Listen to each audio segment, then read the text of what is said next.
down, Northern Ireland. Northern அயர்லாந்துல இருக்கக்கூடிய new கேசல் என்ற இடத்தில் இருக்கக்கூடிய சபையின் இடத்திலிருந்து என்னுடைய வாழ்த்தலை நான் உங்கள் மத்தியிலே கொண்டு வருகிறேன். The young men who were singing at the beginning, they sang one of the hymns that had its origin in Northern Ireland. What a friend we have in Jesus. நீங்கள் இப்பொழுது சற்று முன்பதாக பாடினீர்கள், இயேசுவை போல ஒரு சிறந்த நண்பர் வேறு இல்லை, இயேசுவிலே நாம் மிக சிறந்த நபரை பெற்றிருக்கிறோம். When I hear that hymn, it always makes me feel at home. அந்த பாடலை எப்பொழுது நான் கேட்டாலும் என்னுடைய சொந்த இடத்தில் இருப்பதை போன்ற ஒரு உணர்வு எனக்கு வரும். I would like to read a few verses, please, in the book of Exodus in chapter 30. யாத்ராகமம் 30ஆம் அதிகாரத்திலிருந்து சில வசனங்களை உங்களுக்கு வாசிக்க விரும்புகிறேன். Beginning at verse number 1. முதலாம் வசனத்திலிருந்து வாசிக்கிறேன். யாத்ராகமம் 30ஆம் அதிகாரம். Exodus 30. யாத்ராகமம் 30ஆம் அதிகாரம் verse 1. முதலாம் வசனம். தூபம் காட்டுகிறதற்கு ஒரு தூபபீடத்தையும் சித்தீம் மரத்தினால் உண்டாக்குவாயாக. And thou shalt make an altar to burn incense upon, of acacia wood shalt thou make it. Verse 2. இரண்டாம் வசனம். அது ஒரு முழ நீளமும் ஒரு முழ அகலமுமான சதுரமும் 2 முழ உயரமுமாய் இருக்க வேண்டும். அதன் கொம்புகள் அதனோட ஏகமாய் இருக்க வேண்டும். A cubit shall be the length thereof, and a cubit the breadth thereof. 4 square shall it be, and 2 cubits shall be the height thereof. The horns thereof shall be of the same. தமிழிலே வாசித்து விட்டேன் ஏற்கனவே அதை. And thou shalt overlay it with pure gold, the top thereof and the sides thereof round about, and the horns thereof thou shalt make unto it a crown of gold round about. மூன்றாம் வசனம். அதன் மேற்புறத்தையும் சுற்றுப்புறத்தையும் அதன் கொம்புகளையும் பசும் பொன் தகட்டால் மூடி சுற்றிலும் அதற்கு பொன் திறனையை உண்டு பண்ணி. And 2 gold rings shalt thou make to it under the crown of it by the 2 corners thereof. Upon the 2 sides of it shalt thou make it, that they may be for places for the staves to bear it withal. அந்த திறனையின் கீழே அதன் 2 பக்கங்களிலும் அதை சுமக்கும் தண்டுகளின் இடங்களாகிய அதன் 2 பக்கத்து 2 மூலைகளிலும் 2 பொன் வளையங்களை உண்டாக்குவாயாக. Thou shalt make the staves of acacia wood and overlay them with gold. அந்த தண்டுகளை சித்தி மரத்தால் பண்ணி அவைகளையும் பொன் தகட்டால் மூடக்கடவாய். And thou shalt put it before the veil that is by the ark of the testimony, before the mercy seat shall it be over the testimony where I will meet with thee. சாட்சி பெட்டிக்கு முன்னிருக்கும் திரைச்சீலுக்கும் நான் உன்னை சந்திக்கும் இடமாகிய சாட்சி சந்நிதியின் மேலும் உள்ள கிருபாசனத்துக்கும் முன்பாக அதை வைக்க கடவாய். And Aaron shall burn thereon sweet incense every morning. When he dresseth the lamps, he shall burn incense upon it. Aaron காலைதோறும் அதன் மேல் சுகந்த தூபம் காட்ட வேண்டும். மாலையில் விளக்கேற்றும் போதும் அதன் மேல் தூபம் காட்ட கடவன். And when Aaron lighteth the lamps at even, he shall burn incense upon it, a perpetual incense before the Lord throughout your generations. விளக்குகளை விளக்கும் போது அதன் மேல் தூபம் காட்ட வேண்டும். உங்கள் தலைமுறை தோறும் கர்த்தருடைய சந்நிதியில் காட்ட வேண்டிய நித்திய தூபம் இதுவே. Now we go down to verse number 34 of the chapter, the same chapter. 34ஆம் வசனம், அதே அதிகாரம். The Lord said unto Moses, take unto thee sweet spices, stat and onycha and gabalan, these sweet spices with pure frankincense, of each shall there be a like weight. பின்னும் கர்த்தர் மோசேயை நோக்கி, சுத்த வெள்ளை போளமும் குங்கிலியும் அல்பான் பிசினுமாகிய கந்த வர்க்கங்களையும் சுத்தமான சாம்பிராணியும் நீ சமநிறையாக எடுத்து. Verse 37, as for the perfume which thou shalt make, it shall not make to yourselves according, you shall not make to yourselves according to the composition thereof, it shall be unto thee holy for the Lord. 37ஆம் வசனம், இந்த தூபவர்க்கத்தை நீ செய்ய வேண்டிய முறைமையின்படி உங்களுக்காக செய்து கொள்ளலாகாது, இது கர்த்தருக்கென்று உனக்கு பரிசுத்தமாய் இருப்பதாக. Whosoever shall make like unto that to smell thereto shall even be cut off from his people. இதற்கு ஒப்பானதை முகருகிறதற்காக செய்கிறவன் தன் ஜனத்தில் இராதபடி அறுப்புண்டு போக கடவன் என்றார். I would like to speak to you for a few minutes about this smallest part of the furniture of the tabernacle. ஆசரிப்பு கூடாரத்திலே காணப்படுகிற பனிமுட்டுகளில் மிக சிறியதாய் காணப்படுகிற இந்த பனிமுட்டை குறித்து கொஞ்ச நேரம் உங்கள் மத்தியிலே நான் பேச இருக்கிறேன். When you look at it on plan, it was only 1 cubit by 1 cubit. ஒரு மூல நீளமும் ஒரு மூல அகலமுமா சதுரமா இருக்கிறது. About 18 inches square on the surface. ஆகவே அது ஒரு சதுர வடிவிலே அங்கே காணப்பட்டது. But while it was the smallest on plan, it was the highest of all those parts of the furniture in the holy place. அது மிக சிறிய பொருளாக இருந்தாலும் அந்த பரிசுத்த ஸ்தலத்திலே இருக்கக்கூடிய எல்லா பொருட்களை காட்டிலும் அதிக உயரமாக இருந்தது. Because its height was 2 cubits in height. ஏனென்றால் உயரம் 2 முழ உயரமுமாய் இருக்க வேண்டும். That was higher than the table of showbread, and it was higher than the lampstand. அங்கே இருக்கக்கூடிய தேவ சமூகத்து அப்பத்தை காட்டிலும் அங்கே குத்துவிளக்கை காட்டிலும் இது அதிக உயரமாக இருக்க வேண்டும். But what is the message of this part of furniture for us as Christians today? இன்றைக்கு கிறிஸ்தவர்களாகி நமக்கு பரிசுத்த ஸ்தலத்திலே காணப்படுகிற இந்த பொருளிலிருந்து நாம் என்ன பாடத்தை கற்றுக்கொள்ளலாம்? We learn something of the meaning of it and the message of it in the book of Luke chapter 1. Luke's Gospel chapter 1. லூக்கா எழுதின சுவிசேஷம் 1ஆம் அதிகாரத்திலிருந்து நாம் சில பாடங்களை இது சம்பந்தமாக நாம் கற்றுக்கொள்ள முடியும். Verse number 9. 9ஆம் வசனம் லூக்கா 1ஆம் அதிகாரம் According to 9ஆம் வசனம். the custom of the priest's office, his lot was to burn incense when he went into the temple of the Lord. ஆசாரிய ஊழிய முறைமையின்படி அவன் தேவாலயத்துக்குள் பிரவேசித்து தூபம் காட்டுகிறதற்கு சீட்டை பெற்றான். And the whole multitude of the people were praying without at the time of incense. தூபம் காட்டுகிற வேளையிலே ஜனங்கள் எல்லாரும் கூட்டமாய் வெளியே ஜெபம் பண்ணி கொண்டிருந்தார்கள். And there appeared unto him an angel of the Lord standing on the right side of the altar of incense. அப்பொழுது கர்த்தருடைய தூதன் ஒருவன் தூபபீடத்தின் வலது பக்கத்திலே நின்று அவனுக்கு தரிசனமானான். And when Zacharias saw him, he was troubled, and fear fell upon him. சகரியா அவனை கண்டு கலங்கி பயமடைந்தான். But the angel said unto him, Fear not, Zacharias, for thy prayer is heard, and thy wife Elizabeth shall bear thee a son, and thou shalt call his name John. தூதன் அவனை நோக்கி, சகரியாவே பயப்படாதே, உன் வேண்டுதல் கேட்கப்பட்டது, உன் மனைவியாகிய எலிசபெத்து உனக்கு ஒரு குமாரனை பெறுவாள், அவனுக்கு யோவான் என்று பெயரிடுவாயாக. In these verses, there's a direct connection between the altar of incense and prayer. இங்கே நாம் வாசித்த இந்த 2 வேத பகுதியிலே இந்த தூபபீடமானது ஜெபத்தை குறிக்கக்கூடியதாக இருக்கிறது. In verse 9, the priest went into the presence of the Lord to offer incense. 9ஆம் வசனத்திலே ஆசாரியர்கள் தேவாலயத்துக்குள் பிரவேசித்து தூபம் காட்டுகிறதற்கு சீட்டை பெற்றார்கள். But in verse number 10, the multitude of the people stood without praying. 10ஆம் வசனத்திலே கூட்ட மக்கள் ஜனங்கள் எல்லாரும் கூட்டமாய் வெளியே ஜெபம் பண்ணி கொண்டிருந்தார்கள். And it was then that Zacharias heard the message, Thy prayer is heard. அங்கே சகரியாவுக்கு சொல்லப்பட்ட செய்தி என்னவென்றால் உன் வேண்டுதல் கேட்கப்பட்டது.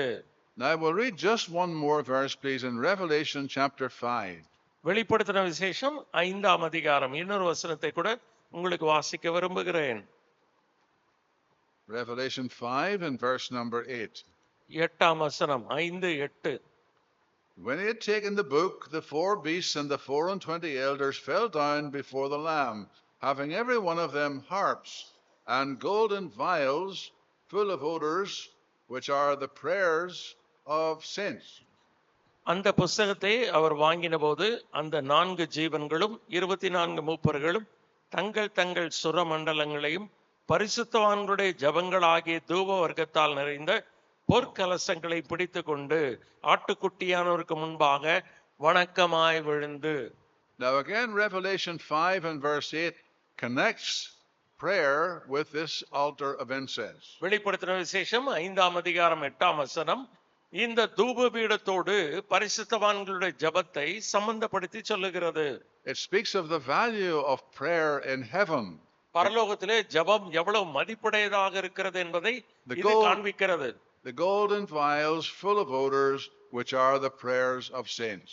இங்கே பரிசுத்தவான்களுடைய ஜெபங்களாகிய தூப வர்க்கத்தால் நிறைந்த பொற்கலசம் என்று நாம் வாசிக்கிறோம். When we pray, our prayer does not just disappear into the ether. ஆகவே நம்முடைய ஜெபம் ஏதோ ஜெபித்த ஜெபம் இங்கே போய் மறைந்து விடுகிறது போல அல்ல. God hears and answers prayer. தேவன் ஜெபத்தை கேட்டு ஜெபத்திற்கு பதில் கொடுக்கிறார். And the verse we read in Revelation 5:8, it tells us that our prayer is retained in heaven. ஆகவே இங்கே 5:8 வாசிக்கிறோம், நம்முடைய ஜெபங்கள் பரலோகத்திலே எழுதப்பட்டிருக்கிறது என்று நாம் வாசிக்கிறோம். Sometimes we pray for something or someone and years seem to pass and there is no answer. சில நேரங்களே ஒரு சில காரியங்களுக்காக ஒரு சிலருக்காக ஜெபிக்கிறோம், பல ஆண்டுகளாகியும் பதில் கிடைக்காத போல ஒரு சூழ்நிலை உருவாகிறது. The Lord has promised to answer prayer, and it may be in our lifetime, but it may not be in our lifetime. ஒருவேளை கர்த்தர் ஜெபத்திற்கு பதில் கொடுக்கிறேன் என்று சொல்லி இருக்கிறார், அது கர்த்தருக்கு ஏற்ற சரியான நேரமாக இல்லாததினாலே உடனடியாக நமக்கு பதில் வருகிறதில்லை. And even after we are gone, then our prayer is retained in heaven, the golden vials which are the prayers of saints. அங்கே ஜெபங்களாகிய தூபத்தால் நிறைந்த பொற்கலசங்கள், ஜெபங்கள் ஒருபோதும் வீணாய் போகிறதில்லை, அங்கே எழுதப்பட்டிருக்கிறது. How encouraging that is when we think of it, that our prayer is retained in heaven. ஆகவே நம்முடைய ஜெபங்கள் பரலோகத்திலே எழுதப்பட்டிருக்கிறது என்பதை நாம் நினைவில் வைத்துக் கொள்ள வேண்டும். Maybe when we are gone, the prayer will still be answered. ஆகவே இன்னும் ஒரு சில ஆண்டுகளிலே நம்முடைய ஜெபங்கள் பதில் கிடைக்கும். There's a man called E.M. Bounds, and he wrote a book which is a classic book on prayer.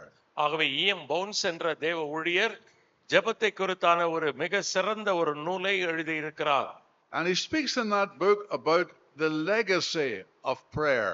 ஜெபத்தினுடைய மரபு எப்படி பாரம்பரியமாக ஜெபம் வந்து கொண்டே இருக்கிறது என்பதை அவர் எழுதுகிறார். The best legacy that we could leave in this world is the legacy of prayer.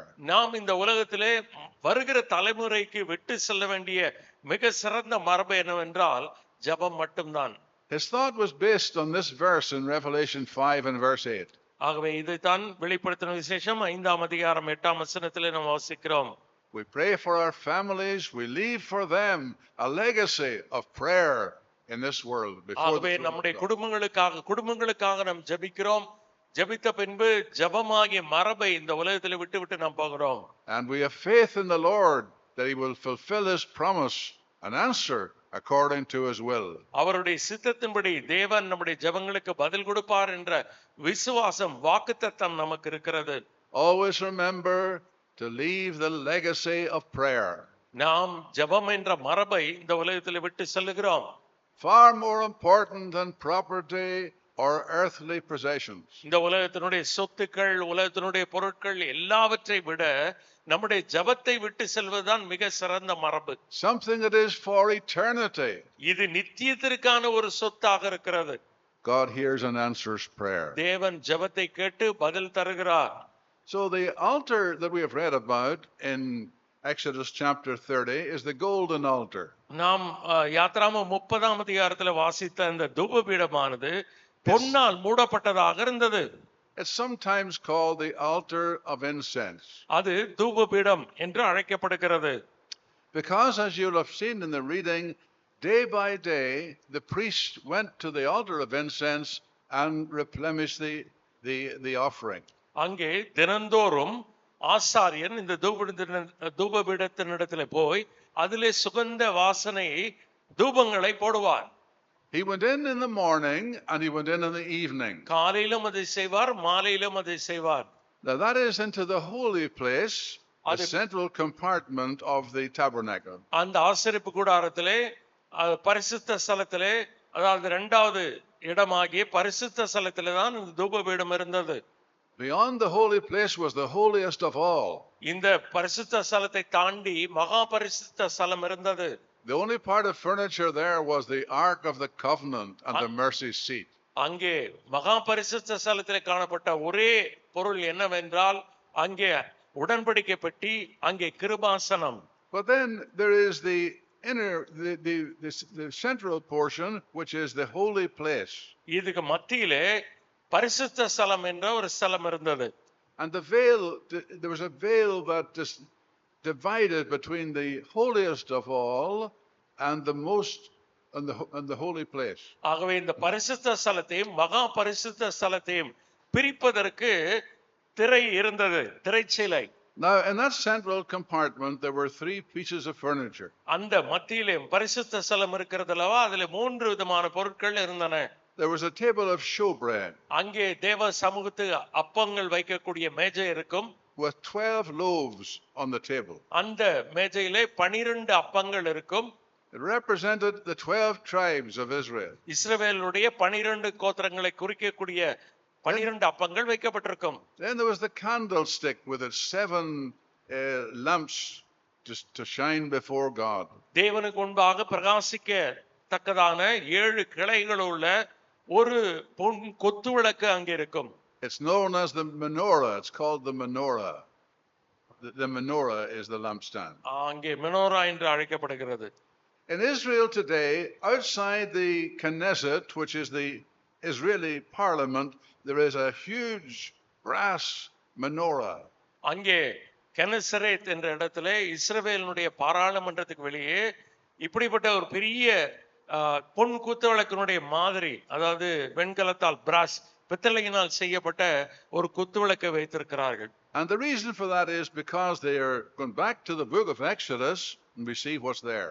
அங்கே யாத்ராம புஸ்தகத்தில் இது காணப்படுகிறது. இதை நினைவுபடுத்தும்படியாக அவர்கள் அதை வைத்திருக்கிறார்கள். So the 3 pieces of furniture in the holy place are the lampstand and the table of showbread. அங்கே 3 பொருட்கள் இருந்தது. ஒன்று தேவ சமூகத்து அப்பங்கள் வைக்கக்கூடிய மேஜை, இரண்டாவது அந்த பொன் குத்து விளக்கு. And this smaller piece of furniture that we have mentioned, the altar of incense, or the altar of இது தூபம் பீடம், அதுவும் கூட அந்த பரிசுத்த ஸ்தலத்தில் தான் இருந்தது. It's sometimes called the golden altar. இது பொற்பீடம் என்று கூட சில நேரங்களிலே அழைக்கப்படுகிறது. It's that altar that we want to think of particularly for the few minutes we have today. ஆகவே இப்பொழுது கொஞ்ச நேரம் இதை குறித்து தான் நாம் சிந்திக்க இருக்கிறோம். What were the materials that this altar was made of? இந்த தூபபீடம் எந்த விதமான பொருட்களினாலே செய்யப்பட்டிருந்தது? There were 2 materials. One was acacia wood and the other was gold. 2 பொருட்களால் செய்யப்பட்டது. ஒன்று சித்தி மரம், அது பொற்தகடால் மூடப்பட்டது. 2 விதமான பொருட்கள். Now it's interesting to think of the children of Israel having to provide and find these materials. இந்த இஸ்ரவேல் மக்கள் இந்த பொருட்களை வனாந்திரத்தில் எங்கே கண்டுபிடித்தார்கள்? Where would they find this acacia wood that the Lord had specified must be used? ஆகவே இங்கே சித்தி மரம் கர்த்தர் சொல்லி இருக்கிறார் அல்லவா, அதை இஸ்ரவேல் மக்கள் எங்கே கண்டுபிடித்தார்கள்? Well, you find way back in the book of Isaiah, chapter 41, that God had planted trees in the wilderness, and one of them was the acacia tree. ஏசாயா 41 அதிகாரத்தில் கர்த்தர் வனாந்திரத்திலே மரங்களை நட்டிருந்தார். அந்த மரங்களில் ஒன்றுதான் இந்த சித்தி மரம். That was used for all the furniture in the tabernacle. இந்த ஆசரிப்பு கூடாரத்திலே காணப்பட்ட எல்லா பணிமுட்டுகளும் சித்தி மரத்தால் தான் செய்யப்பட்டது. If God asks us to do something, He provides the material that is necessary for it to be done. கர்த்தர் ஒரு சில காரியங்களை செய்யும்படி நமக்கு சொல்வாரானால் அதற்குரிய பொருட்களையும் அவரே கொடுப்பார். So it was with the acacia wood. It grew in the wilderness. இது சித்தி மரம் வனாந்திரத்திலே காணப்பட்டது. There were many other things of God's creation that were told they grew in the wilderness where no man is.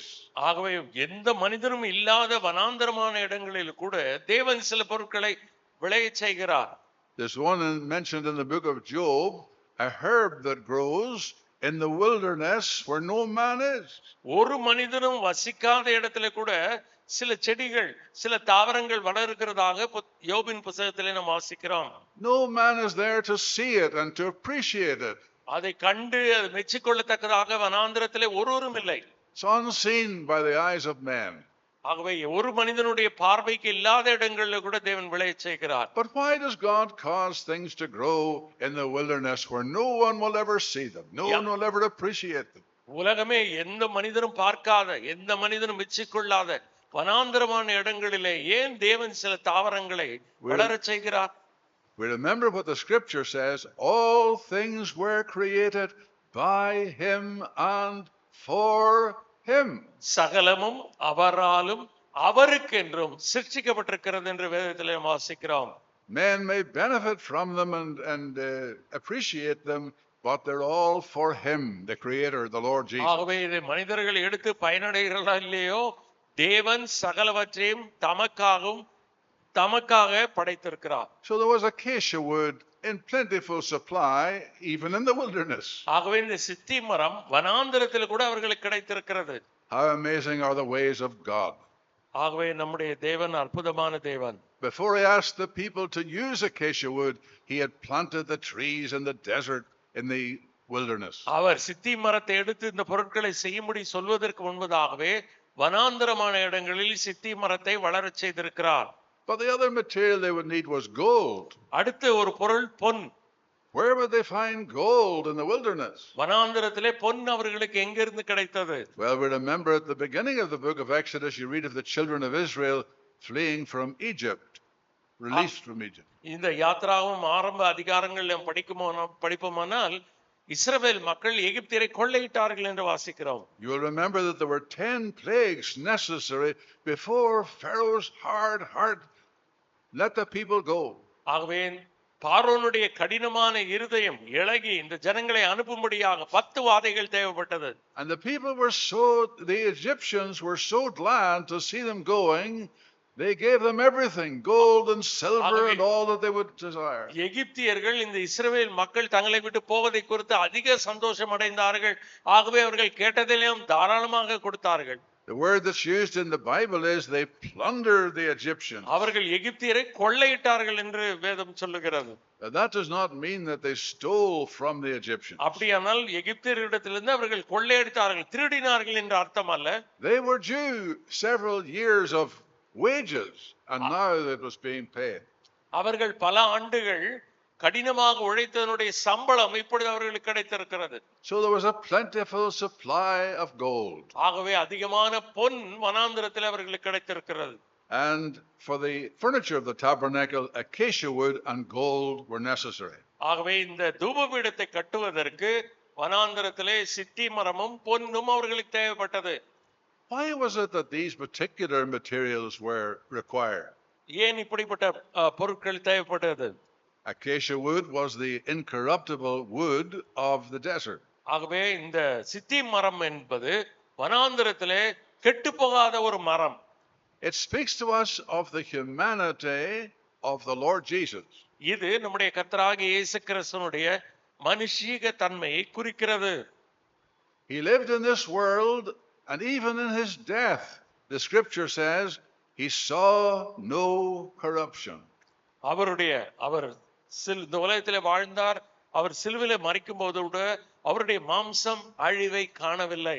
The acacia wood speaks of the pure, holy humanity of the Lord Jesus. இந்த சித்தி மரம் நம்முடைய கர்த்தராகிய இயேசு கிறிஸ்துவினுடைய பரிசுத்தமான அழிவில்லாத மாசில்லாத சரீரத்தை குறிக்கிறது. The gold speaks of his deity. இந்த பொன்னானது அவருடைய தெய்வீகத்தை நமக்கு குறிக்கிறது. The fact that he was not only man but he was God. அவர் மனிதர் மட்டுமல்ல தேவனாகவும் இருந்தார். And wherever you looked at this piece of furniture, you could only see one thing, and that was gold. ஆகவே நீங்கள் இந்த பனிமுட்டுகளை எல்லாம் பார்க்கும்போது அங்கே பொன்னை நீங்கள் பார்க்க முடியும். All the sides of the inside were covered by gold. ஆகவே உள்ளே இருக்கக்கூடிய பக்கங்கள் எல்லாம் பொன் தகடால் மூடப்பட்டிருந்தது. All the sides of the outside were covered by gold. ஆகவே வெளியில இருக்கக்கூடிய அந்த மகபரிசுத்தலத்திலே எல்லா பக்கங்களும் பொன் தகடால் மூடப்பட்டிருந்தது. Even the underside was all covered by gold. ஆகவே இதனுடைய வெளியிலே கூட எல்லாமே பொன் தகடால் தான் மூடப்பட்டிருந்தது. The humanity and the deity of Christ. கிறிஸ்துவனுடைய மனுஷீக தெய்வீக தன்மைகளை இவைகள் குறிக்கின்றன. That is, of course, the fundamental truth of the gospel. இதுதான் சுவிசேஷத்தினுடைய அடிப்படையான சத்தியம். In the beginning, John's gospel, the apostle John says, in the beginning was the word was with God, and the word was God. யோவான் தன்னுடைய சுவிசேஷத்தை ஆதியிலே வார்த்தை இருந்தது, அந்த வார்த்தை தேவனிடத்தில் இருந்தது, அந்த வார்த்தை தேவனாய் இருந்தது. Now that's an affirmation of the deity of Christ right there in the first verse. முதலாம் வசனத்திலே கிறிஸ்துவனுடைய தெய்வீக தன்மை உறுதியாக சொல்லப்பட்டதை நாம் பார்க்கிறோம். And in John chapter 1 you have three affirmations, declarations of the deity of Christ. மூன்று விதமான பிரகடனங்கள் யோவான் எழுதின சுவிசேஷத்திலே நாம் படிக்க முடியும். The first one, as we've said, the apostle John in the very first verses of the gospel. ஆகவே சுவிசேஷத்திலே அப்போஸ்தலனாகிய யோவான் முதலாம் வசனம் முதலாம் அதிகாரம் முதல் வசனத்திலே அவர் சொல்லுகிறார். Then there was John the Baptist. அடுத்தது யோவான் ஸ்நானகன் சொல்லுகிறான். John the Baptist, when the Lord Jesus was being baptized, he saw the Spirit descending as a dove. ஆகவே யோவான் ஸ்நானகன் கர்த்தராகிய இயேசு கிறிஸ்துவுக்கு ஞானஸ்நானம் கொடுக்கும்போது பரிசுத்த ஆவியானவர் புறாவை போல கர்த்தராகிய இயேசு கிறிஸ்து மேலே இறங்கினார். All the four Gospels, Matthew, Mark, Luke, and John, they all speak of the dove descending when the Lord was baptized. ஆண்டவர் இயேசு கிறிஸ்து ஞானஸ்நானம் பெற்ற போது புறாவை போல பரிசுத்த ஆவியானவர் இறங்கி அவர் மேல் அமர்ந்ததை நான்கு சுவிசேஷங்களிலும் நாம் வாசிக்கிறோம். But John the Baptist knew this was the sign of the Messiah. இதுதான் மேசியா என்பவருடைய அடையாளம் என்று யோவான் ஸ்நானகனுக்கு நன்றாய் தெரியும். The Lord who commissioned him, John said, he said to me, on whom you see the Spirit descending, this is he, the Messiah. ஆகவே ஆண்டவர் அவனுக்கு கொடுத்த அடையாளம் என்னவென்றால், யார் மேல் பரிசுத்த ஆவியானவர் வந்து தங்குகிறதை நீ காண்பாயோ அவர்தான் மேசியா. And John saw the dove descending on the Lord Jesus. ஆகவே புறாவை போல பரிசுத்த ஆவியானவர் கர்த்தராகிய இயேசு கிறிஸ்து மேலே இறங்குகிறதை And he said, யோவான் ஸ்நானகன் கண்டார். he said, I saw and bear record that this is the Son of God. இவர்தான் தேவனுடைய குமாரன் என்று நான் சாட்சி கொடுக்கிறேன் என்று யோவான் சொல்லுகிறார். And there's a third மூன்றாவது declaration of the deity of Christ in John chapter 1. யோவான் முதலாம் அதிகாரத்திலே மூன்றாவது உறுதியான பகுதி என்னவென்றால், Right at the end of the chapter, a man called Nathanael. அந்த அதிகாரத்தின் கடைசியில நத்தானியேல் என்ற ஒரு மனிதன் இருந்தான்.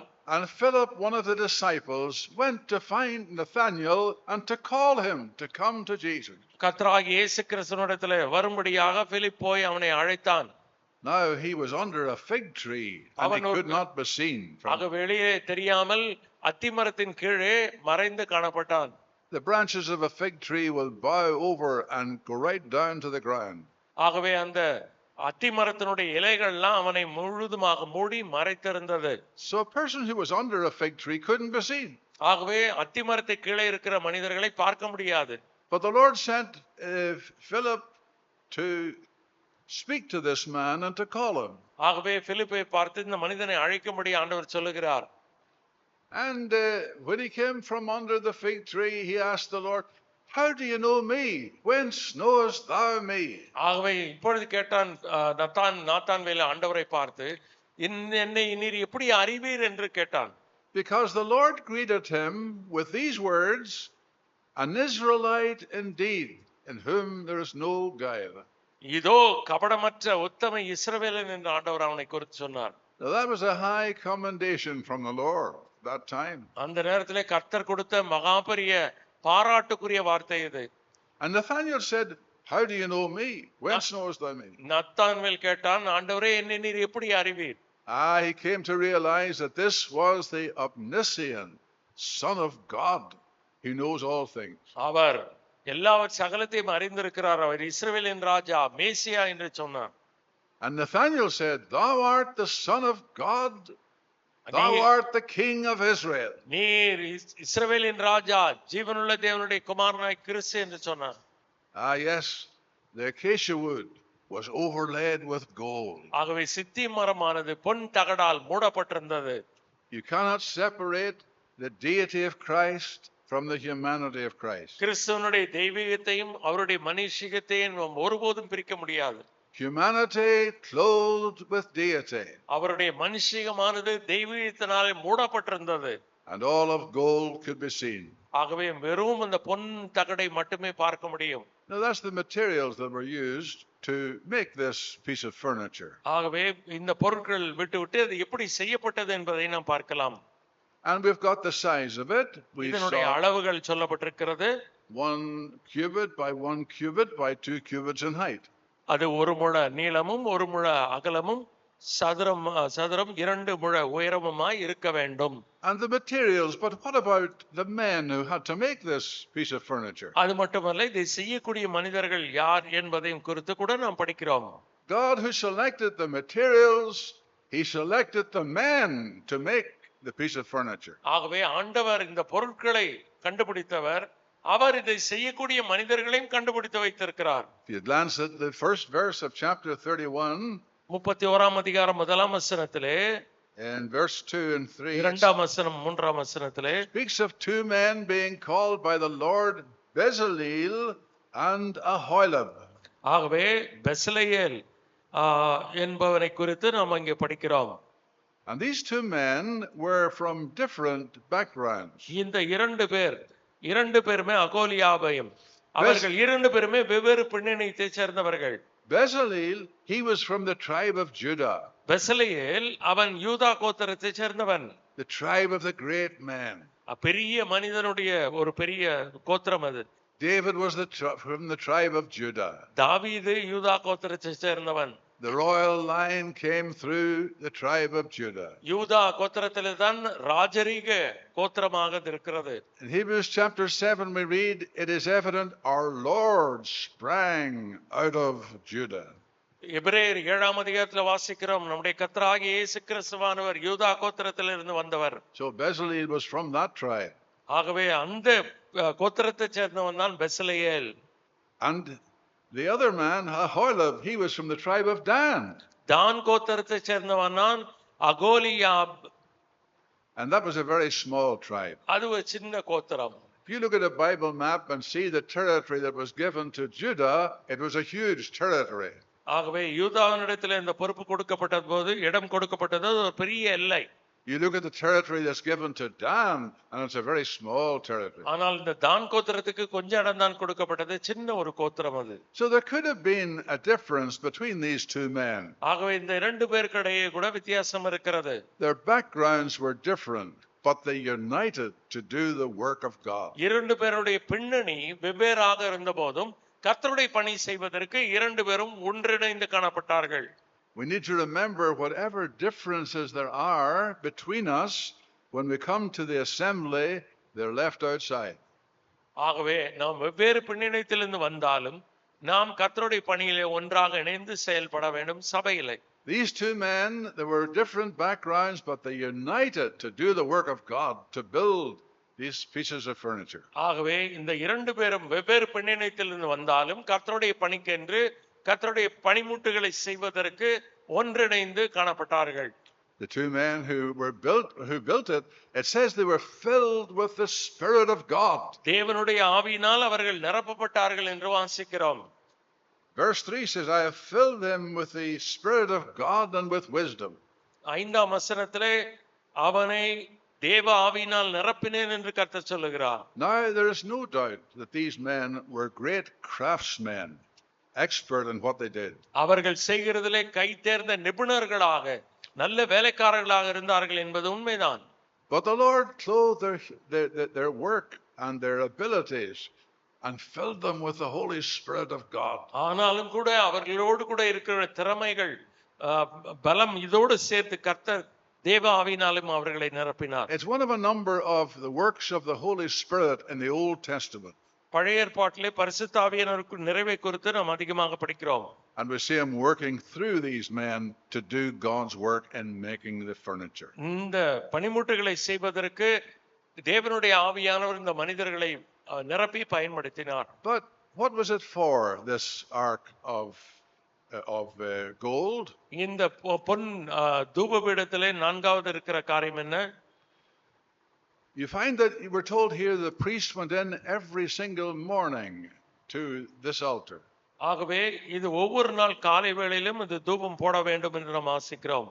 He did two things when he went into the holy place in the morning. காலையிலே அவன் ஆசாரியன் போன போது இரண்டு காரியங்களை செய்ய வேண்டும். The first thing was he trimmed the lamp. ஒன்று, அந்த திரியை ஏற்றிவிட வேண்டும், அதை வெட்டி அதை நன்றாக எரிய விட வேண்டும். Both in the morning and in the evening. காலையிலும் மாலையிலும்.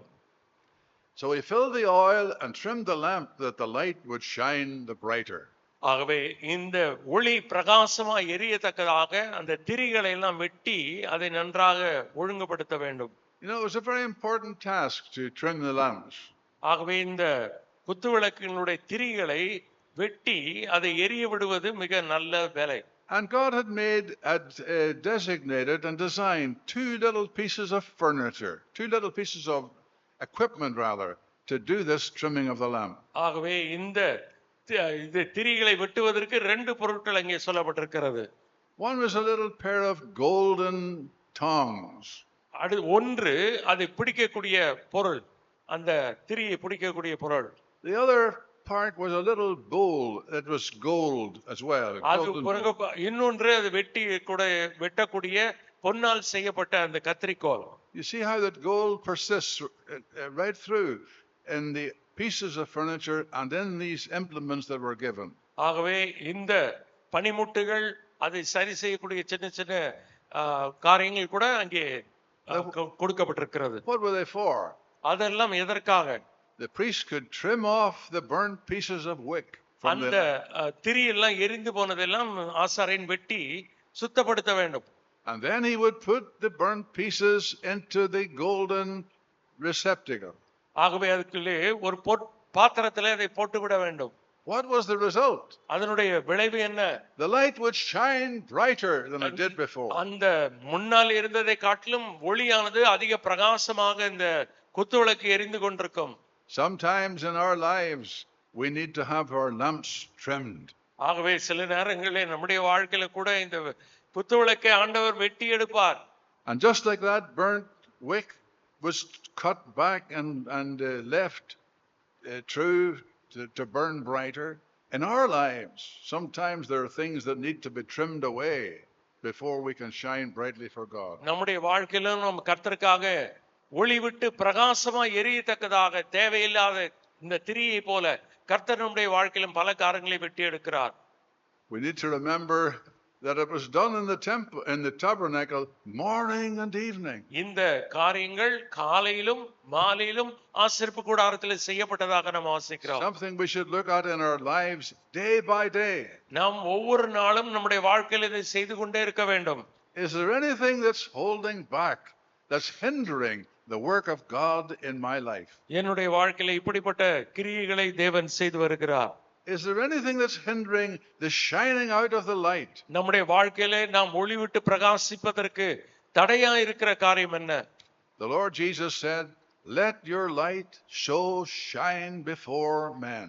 மனுஷனுக்கு முன்பாக உங்கள் வெளிச்சம் பிரகாசிக்க கடவது என்று சொன்னார். That they will see your good works and glorify your Father who is in heaven. உங்கள் நற்கிரிகளை கண்டு பரலோகத்தில் இருக்கிற உங்கள் பிதாவை மகிமைப்படுத்தும்படி உங்கள் வெளிச்சம் பிரகாசமாய் இருக்க கடவுது என்று ஆண்டவர் சொன்னார். There was two things the priest had to do. One of them was to trim the lamps. ஆகவே ஆசாரியர்கள் தினந்தோறும் ரெண்டு காரியங்களை செய்ய வேண்டும். ஒன்று, இந்த திரியை தேவையில்லாத எரிந்த பகுதியை வெட்டி எடுக்க வேண்டும். The other thing he had to do was to put incense. அடுத்தது, இவன் தூபபீடத்திலே தூபங்களை போட வேண்டும். To burn incense on the altar of incense. அங்கே தூபபீடத்தின் மேலே தூபத்தை போட்டு நறுமண பொடிகளை எல்லாம் போட்டு நறுமணம் வாசனை எழும்ப செய்ய வேண்டும். Notice what it says in chapter 30 verse number 8. அதைத்தான் Exodus 30 verse 38 நாம் வாசிக்கிறோம். It says that it was to be a perpetual offering before the Lord. உங்கள் தலைமுறை தோறும் கர்த்தருடைய சந்நிதியில் காட்ட வேண்டிய நித்திய தூபம் இதுவே. That is, it was never to cease.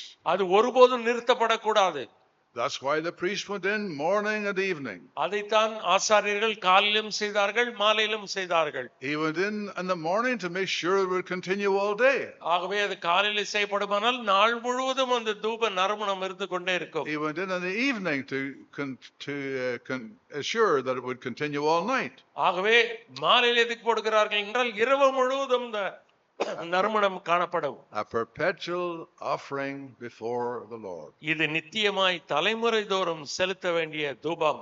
Now what does this sweet incense speak to us about? இந்த தூப நறுமண தூபமானது எதை காண்பிக்கிறது? Undoubtedly it speaks of the fragrance of Christ, our Lord Jesus. நம்முடைய கர்த்தராகிய இயேசு கிறிஸ்துவினுடைய நறுமணம் வீசக்கூடிய தன்மை இது காண்பிக்கிறது. It was a memorial before God of தேவனுக்கு the முன்பாக delight, நினைவூட்டுதலாக இது இருக்க வேண்டும். the delight that he finds in his Son. ஆகவே அந்த வெளிச்சமானது தன்னுடைய குமாரனை ஒளிவூட்ட செய்கிறார். The sweet incense was ascending day after day. ஆகவே ஒவ்வொரு நாளும் நறுமணமாக பிதாவின் சமூகத்திலே ஏறெடுக்கப்பட்டு கொண்டே இருக்கிறது. We remember that Isaiah says he grew up before him, before God, as a tender plant, as a root out of a dry ground. வறண்ட நிலத்தில் எழும்புகிற வேரை போல அவர் துளிர்க்கிறார். He was in this world of sin and corruption. இந்த அழிவும் பாவம் நிறைந்த உலகத்தில் அவர் இருந்தார். Weeds and stubble and briars and thistles of this world of sin. இந்த உலகத்திலே முள்ளும் குறுக்கும் களைகளும் நிறைந்த ஒரு உலகம் இது. But God speaks of a tender plant that grew. ஆனால் அங்கே மெதுவான ஒரு இளங்கிளை போன்று அவர் எழும்பினார். Exquisite in its beauty. அவருடைய அழகிலே மிக சிறந்தவர். And the very fragrance of it, the odor of it, ascended right to the throne of God. ஆகவே அதனுடைய நறுமணம், அவருடைய வாழ்க்கை நறுமணம் தேவனுடைய சமூகத்திலே சுகந்த வாசனையாக ஏறினது. It's spoken of in another place in Scripture as the plant of renown. The plant of renown, the plant that is famed. அவருடைய புகழ் என்ற நறுமணம் தேவனுடைய சமூகத்திலே ஏறெடுக்கப்பட்டது. Now we are reminded of the fragrant life of the Lord Jesus in this world. இந்த உலகத்திலே கர்த்தராகிய இயேசு கிறிஸ்து பிதாவுக்கு நறுமணம் வீசக்கூடிய ஒரு வாழ்க்கை வாழ்ந்தார். Not only was it that he was free from sin, அவர் பாவத்திலிருந்து விலகி இருந்தது மட்டுமல்ல, but there was everything in his life that God ever desired that a man should be. மனிதன் எப்படி இருக்க வேண்டும் என்று தேவன் எதிர்பார்த்தாரோ அப்படித்தான் கர்த்தராகிய இயேசு கிறிஸ்து வாழ்ந்தார். Every grace, every virtue, every glory that God desired was found in him. தேவன் மனிதனிடத்தில் எதிர்பார்த்த எல்லா மகிமை, எல்லா விதமான நற்குணங்கள், எல்லா விதமான சிறந்த காரியங்களும் கர்த்தராகிய இயேசு கிறிஸ்துவினிடத்தில் இருந்தது. A scripture that mentions this is Psalm number 45. 45ஆம் சங்கீதத்தில் இதை நாம் படிக்கிறோம். There it speaks of how that the psalmist is inditing a good matter. He's speaking of the things touching the king. ராஜாவை குறித்து அவர் எழுதின வார்த்தைகள். He said, "Thou art fairer than the children of men." மனுபுத்திரரை பார்க்கிலும் நீர் மிகவும் அழகானவர். Grace is poured into thy lips. உம்முடைய வார்த்தையிலிருந்து கிருபை பொழிகிறது, உம்முடைய உதடுகளிலிருந்து கிருபை பொழிகிறது. God has blessed you forever. தேவன் உம்மை அதிகமாய் ஆசீர்வதித்திருக்கிறார், என்றென்றைக்கு ஆசீர்வதித்திருக்கிறார். Then listen to what the scripture says. Listen to what the psalmist said. 45ஆம் சங்கீதத்தில் சங்கீதக்காரன் சொல்லுகிறதை கவனித்து பாருங்கள். All his garments smell of myrrh and aloes and cassia out of the ivory palaces. Our which verse? Psalm 45. 45 which verse? Yeah, this is just 45ஆம் சங்கீதத்திலே all his garments smell of myrrh and aloes and cassia. Verse 8. Yes. 8ஆம் வசனம், தந்தத்தினால் செய்த அரண்மனைகளிலிருந்து புறப்படுகையில் நீர் மகிழும்படி உமது வஸ்திரங்கள் எல்லாம் வெள்ளை போளம், சந்தனம், லவங்கம் இவைகளின் வாசனை பொருந்தியதாயிருக்கிறது. This speaks to us of the fragrance of the life of Christ. கிறிஸ்துவனுடைய வாழ்க்கையின் நறுமணத்தை குறித்து நாம் வாசிக்கிறோம். Another passage is the Song of Solomon chapter 1. நாம் உன்னத பாட்டு 1ஆம் அதிகாரத்தில் இன்னொரு வேத பகுதி இருக்கிறது. And there you read, his name, thy name is as ointment poured forth. உம்முடைய நாமம் ஊற்றுண்ட பரிமள தைலம். How fragrant was the life of Christ in this sinful world. இந்த பாவம் நிறைந்த உலகத்திலே கர்த்தராகிய இயேசு கிறிஸ்துவினுடைய வாழ்க்கை பிதாவுக்கு எவ்வளவு நறுமணம் வீசக்கூடிய சுகந்த வாசனையாய் Read at the இருந்தது. beginning of the book of Genesis, and the very stench of sin is rising to heaven. The stench of sin. ஆகவே அங்கே ஏதேன் தோட்டத்திலிருந்து பாவம் என்ற துர்வாசனை எழும்பியது. But in this sinful world, we see the Son of God living on earth and the emitting of fragrance that ascends to heaven. ஆனால் இந்த பாவம் நிறைந்த உலகத்திலே கர்த்தராகிய இயேசு கிறிஸ்துவின் வாழ்க்கையிலிருந்து நறுமணம் பரிமள தைலம் பிதாவுக்கு எழும்பியது. Noah's sacrifice also speaks of this fragrance. ஆகவே இதே சுகந்த வாசனையாக நோவாவினுடைய காணிக்கை கூட இருந்தது. The first thing that Noah did when he came out of the ark was to build an altar and to offer a sacrifice, a burnt offering. Noah பேழையிலிருந்து வெளியில வந்த உடனே முதல் செய்த காரியம் பலிபீடம் கட்டி தேவனுக்கு பலி செலுத்தினான். அது தேவனுக்கு சுகந்த வாசனையான காணிக்கையாக இருந்தது. And it says the Lord smelled a sweet smell. தேவன் அதை நன்று முகர்ந்து பார்த்தார், நறுமணமாக இருந்தது. Speaking of the perfections of Christ in this sinful world. இந்த பாவம் நிறைந்த உலகத்திலே கர்த்தராகிய இயேசு கிறிஸ்துவினுடைய பரிபூர்ணத்தை இது காண்பிக்கிறது. If you think of those days of Noah, there must have been the stench of corruption in the world when the floods receded.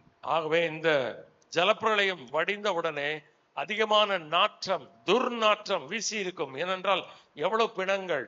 But in contrast to the stench of corruption, there was the fragrance of Noah's sacrifice. இதற்கு நேர்மறையாக இவ்வளவு துர்நாற்றம் வீசுகிற இடத்திலிருந்து தேவனுக்கு நறுமணம் எழும்புகிறது, சுகந்த வாசனை எழும்புகிறது. எவ்வளவு அருமையானது பாருங்கள். The Lord smelled the sweet smell. ஆண்டவர் அந்த சுகந்த வாசனை முகர்ந்தார். The fragrance of the life of Christ. கிறிஸ்துவனுடைய நறுமணம் நிறைந்த ஒரு வாழ்க்கை. Then you can think of the fragrance of his death as well. அவருடைய மரணம் கூட தேவனுக்கு சுகந்த வாசனையான காணிக்கையாக இருந்தது. You might say his death was a death of shame. நாம் நினைக்கலாம் அவருடைய மரணம் வெட்கத்துக்குரிய மரணம் என்று. How could there be any fragrance associated with his death? அவருடைய மரணத்திலே நறுமணம் எப்படி சம்பந்தப்பட முடியும் என்று நாம் நினைக்கலாம். Well, listen to the verse of scripture that says in John's Ephesians chapter 5 verse 2. Ephesians 5 verse 2 is எபேசியர் 5ஆம் அதிகாரம் 2ஆம் வசனம். He gave himself for us an offering and a sacrifice to God for a sweet smelling savor. கிறிஸ்து நமக்காக தம்மை தேவனுக்கு சுகந்த வாசனையான காணிக்கையாகவும் பலியாகவும் ஒப்பு கொடுத்து நம்மில் அன்பு கூர்ந்தது போல நீங்களும் அன்பிலே நடந்து கொள்ளுங்கள். How amazing is that? எவ்வளவு அற்புதமானது பாருங்கள்.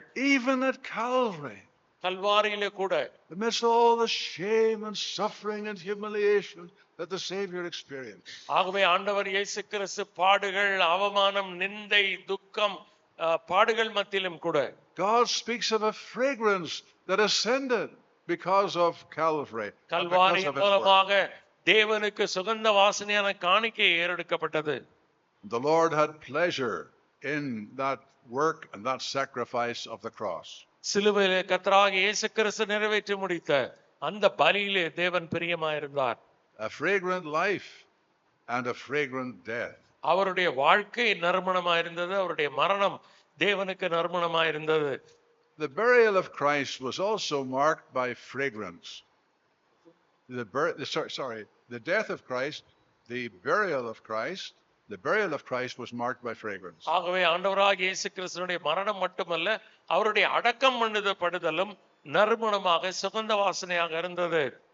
It was Nicodemus who brought the 100-pound weight of myrrh and aloes. ஆகவே அங்கே ஆண்டவர் இயேசு கிறிஸ்துவை அடக்கம் பண்ணுவதற்கு அவன் அங்கே நிக்கோதேமே வந்தான். அவன் நறுமண வெள்ளைப்போளத்தையும் மற்ற நறுமண பொருட்களையும் கொண்டு வந்தான். Those were needed to prepare the body after the manner of the Jews. யூதர்களுடைய முறைமையின்படி ஒருவன் மரித்த பிறகு அது சுகந்த வர்க்கம் விடும்படியாக இப்படிப்பட்ட பொருட்கள் எல்லாம் தேவைப்பட்டது. The tomb itself was in a garden, place of fragrance and beauty. ஆகவே அந்த இடமே கூட மிக அற்புதமான நறுமணம் நிறைந்த இடமாக இருந்தது. And then there was the sweet spices that Nicodemus brought. ஆக அதோடு கூட நிக்கதேமு கூட சில நறுமண பொருட்களை எல்லாம் கொண்டு வந்தான். Joseph of Arimathea, he donated his tomb. ஆகவே அரிமத்திய ஊரானாகிய யோசேப்பு தன்னுடைய கல்லறை ஆண்டவர் கொடுத்தான். But Nicodemus brought the fragrance of the aloes and myrrh.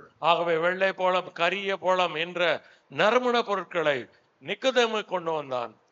But then there is an account in John's Gospel, chapter 12, about Mary, மரியாளை குறித்து நாம் யோவான் 12ஆம் அதிகாரத்திலே வாசிக்கிறோம்.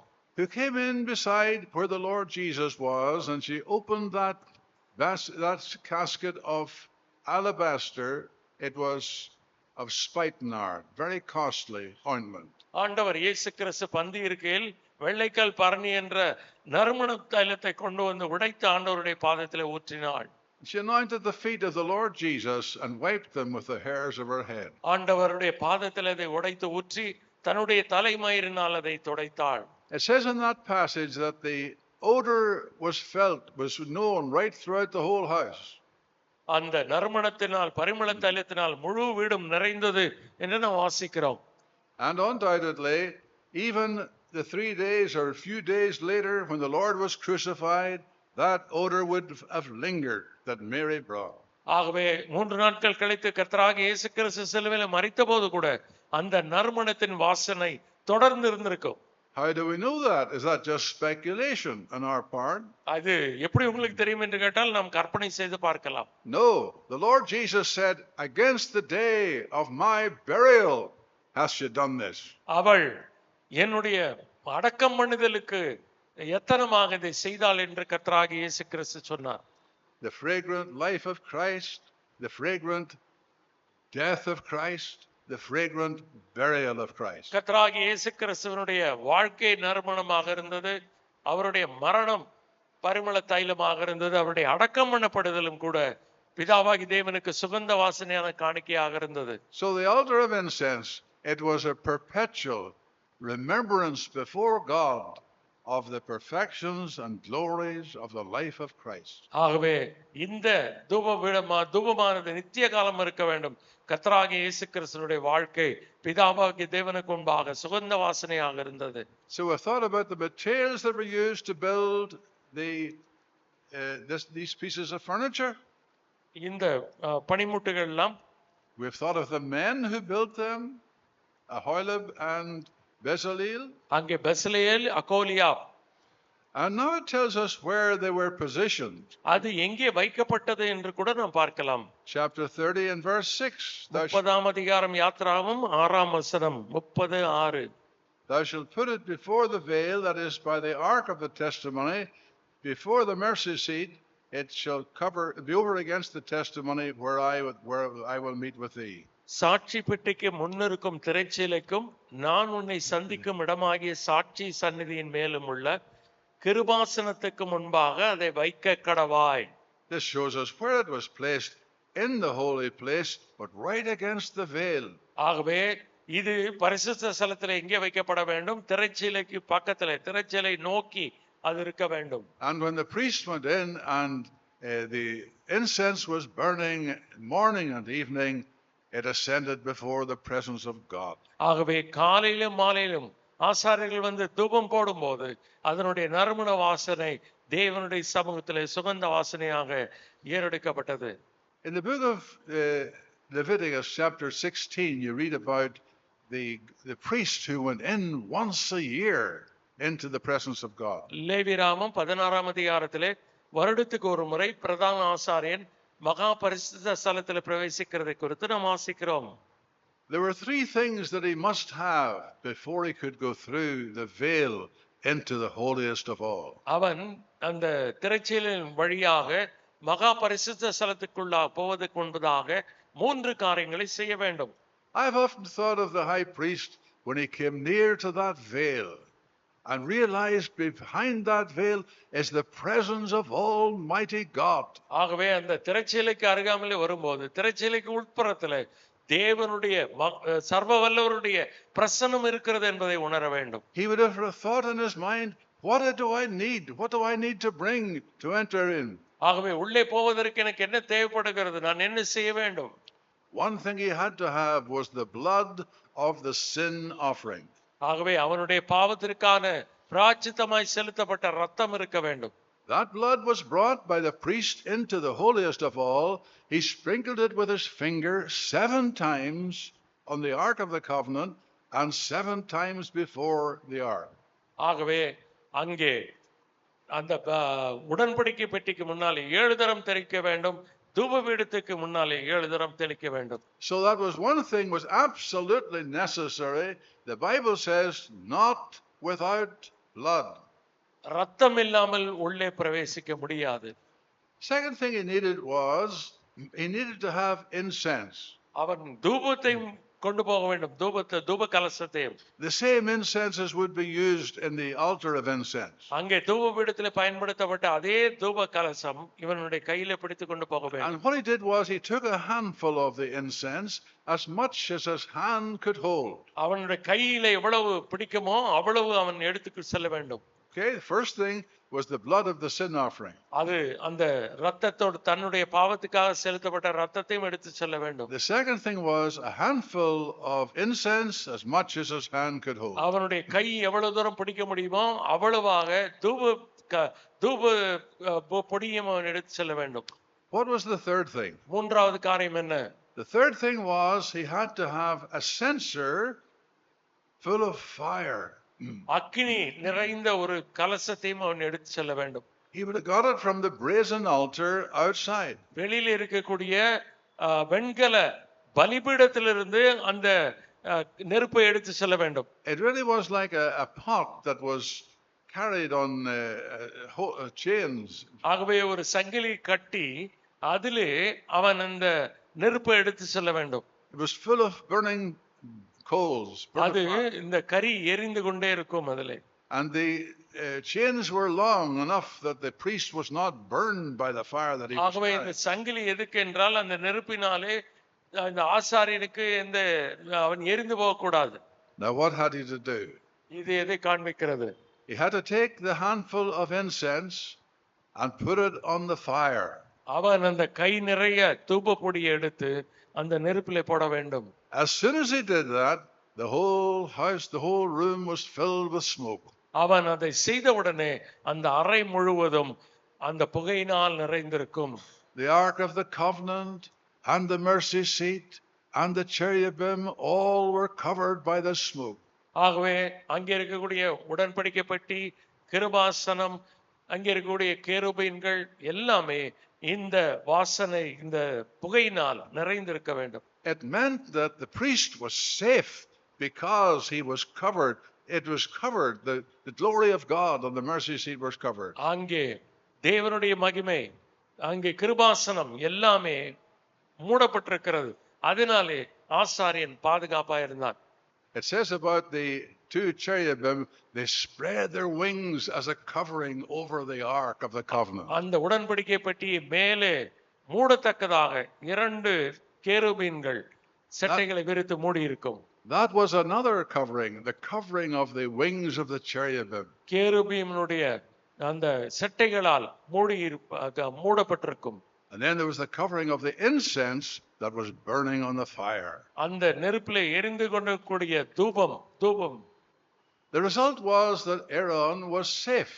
அதனாலே தான் ஆரோன் பாதுகாப்பா இருந்தான்.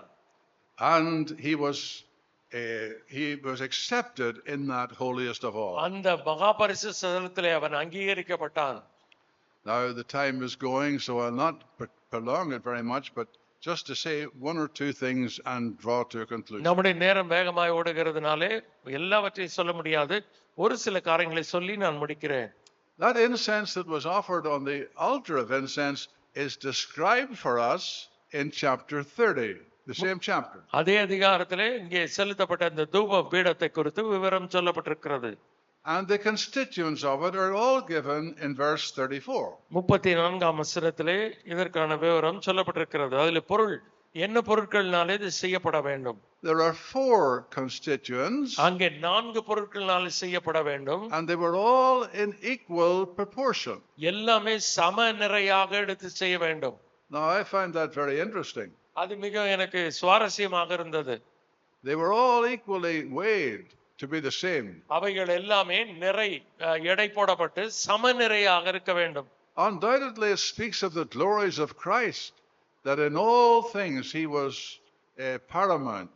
ஆகவே அவர் எல்லா குணாதிசயங்களும் பரிபூர்ணராக இருந்தார்.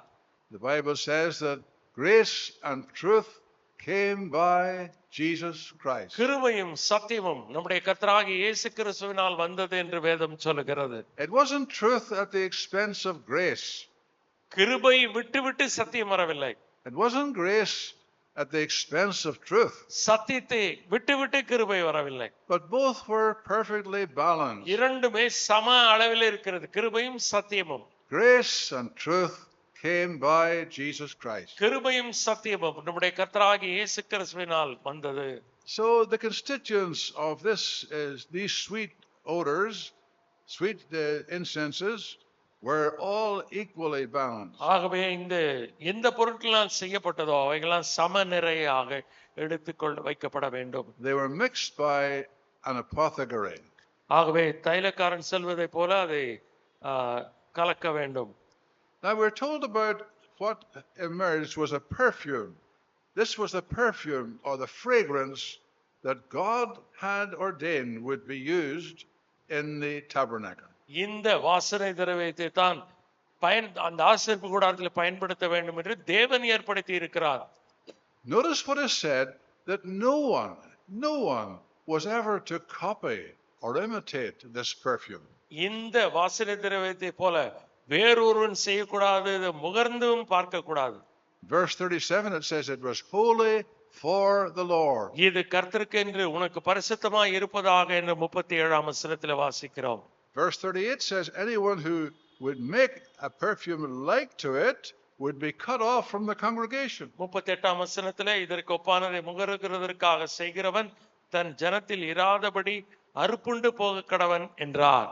But it was so important, the constituents and the proportions of them, because it speaks of Christ. இவைகளெல்லாம் சமநிலையில இருக்க வேண்டும். இதை போல வேற ஒரு பொருள் செய்யக்கூடாது, யாரும் முகரக்கூடாது. ஏனென்றால் இது கர்த்தராகிய இயேசு கிறிஸ்துவை குறிக்கக்கூடிய பொருட்களாக இருக்கின்றன. In the verses before that, verse 22 to verse 25, 23லிருந்து 25 வரை, it speaks of the constituents of the holy anointing oil. அங்கே அந்த பரிசுத்த அபிஷேக தைலத்தை குறித்து நாம் வாசிக்கிறோம். That was the anointing oil used for the prophet, the priest and the king. அந்த ராஜாவுக்காக ஆசாரியனுக்காக செய்யப்பட்ட அபிஷேக தைலத்தை குறித்து நாம் வாசிக்கிறோம். Now you will notice if you read those verses that the constituents were not equally proportioned. They were not all the same weight. ஆனால் அங்கே இருக்கக்கூடிய பொருட்கள்லாம் சம நிறையிலே கலக்க கூடாது. You read about one that's 500 shekels in weight. ஒன்று 500 சேக்கல் எடை. Another is 250 shekels in weight. இன்னொன்று 250 சேக்கல் நிறை. And it shows us the difference between the holy anointing oil and the oil of incense at the end of the chapter. ஆகவே இந்த இரண்டுக்கு வித்தியாசத்தை நாம் பார்க்க வேண்டும். அங்கே அபிஷேக தைலத்தை குறித்து சொல்லப்பட்டிருக்கிறது, இங்கே சுகந்தன வாசனை திரவியத்தை குறித்து நாம் வாசிக்கிறோம். Well, what's the lesson for us? நமக்கு இருக்கக்கூடிய பாடம் என்ன? The Lord calls us to have a fragrance of Christ in our lives. நம்முடைய வாழ்க்கையிலே கிறிஸ்துவின் நறுமணம் நமக்குள்ளாக வீச வேண்டும் என்று தேவன் எதிர்பார்க்கிறார். It speaks in 2 Corinthians chapter 2 that we are unto God a sweet savor of Christ. நாம் 2 கொரிந்தியர் 2ஆம் அதிகாரத்தில் வாசிக்கிறோம், நாம் கிறிஸ்துவினுடைய நற்கந்தங்களாய் இருக்கிறோம். We thought a little bit about the fragrance of his life. அவருடைய வாழ்க்கையின் நறுமணமாக நாம் இருக்கிறோம். 2 Corinthians 2 speaks of the fragrance of our lives. நம்முடைய வாழ்க்கையின் நறுமணத்தை குறித்து 2 கொரிந்தியர் 2ஆம் அதிகாரத்திலே நாம் வாசிக்கிறோம். Wouldn't it be wonderful if when the end of life comes, we would be remembered as a person, a believer with a fragrant life? நாம் நறுமணம் நிறைந்த வாழ்க்கை வாழ்ந்ததாக நம்முடைய வாழ்க்கையின் முடிவிலே மற்றவர்கள் நினைவு கூர்ந்து பார்க்க வேண்டும். Paul said, we're unto God a sweet savor of Christ. நாம் கிறிஸ்துவின் நற்கந்தமாய் இருக்கிறோம் என்று அப்போஸ்தலனாகிய பவுல் சொல்லுகிறார். That's the highest ambition we could have. அப்பதான் கிறிஸ்தவர்கள் பெறக்கூடிய மிக சிறந்த நிலை. It would be wonderful to see others led to the Lord. அவர்கள் கர்த்தராகிய இயேசு கிறிஸ்துவை குறித்து மற்றவர்களுக்கு நற்கந்தமாய் இருக்க வேண்டும். It would be wonderful to see so many aspects of God's word. தேவனுடைய வார்த்தையினுடைய பல்வேறு அம்சங்களை குறித்து படிப்பது ஆச்சரியமானது. But the greatest thing of all is if Christ would be magnified in your life and mine. உங்களுடைய என்னுடைய வாழ்க்கையில கிறிஸ்து மகிமைப்படுகிறாரா என்பதுதான் மிக சிறந்த காரியம்.